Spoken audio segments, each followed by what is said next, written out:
जय जगन्नाथ। जोग और ध्यानर पंचम पर्याय को जीवा। आजिर विषय वस्तु राजयोग।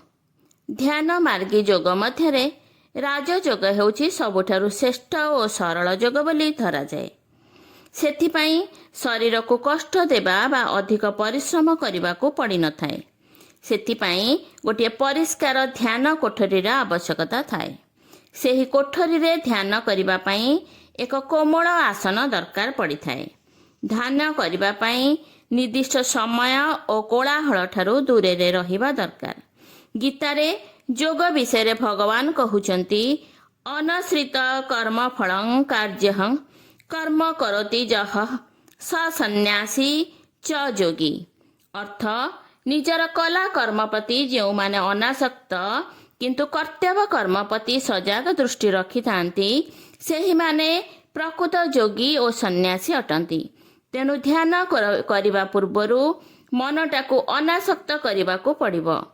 शांत परिवेश भितर रही ध्यान न कले एकाग्रता किपरि आसीबो। एकाग्रता बढ़ेबा पाई तो ध्यानर आवश्यकता रहिछि। राजयोग ही एकाग्रता बढ़ेबा पाई एक सहज और सरल मार्ग। राजयोगी माने जोग अभ्यास करिबा द्वारा शांत स्वभावर होई जांती।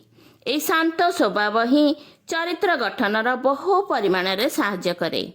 किपरि राजयोग अभ्यास करिबो ताहा मध्य गीतारे इंगित दिया जाइछि।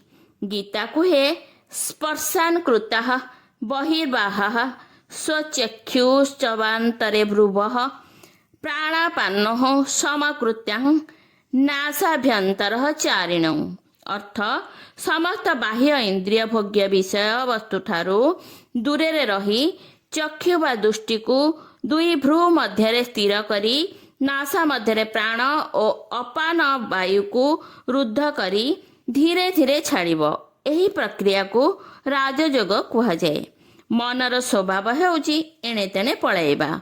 एणे तेणे पळाउथुवा मन को बार बार टाणी आनी भ्रू मध्य रखिबा और स्थिर होई बहु समय पर्यंत एकाग्र चित्तरे बसी रहिबा।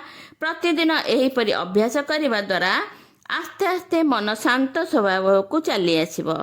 धीरे धीरे निजर स्वभाव और चरित्र बदली जिवो। एहाकु ही राजयोग कुहा जाए। नमस्कार दर्शक बंधु, धन्यवाद।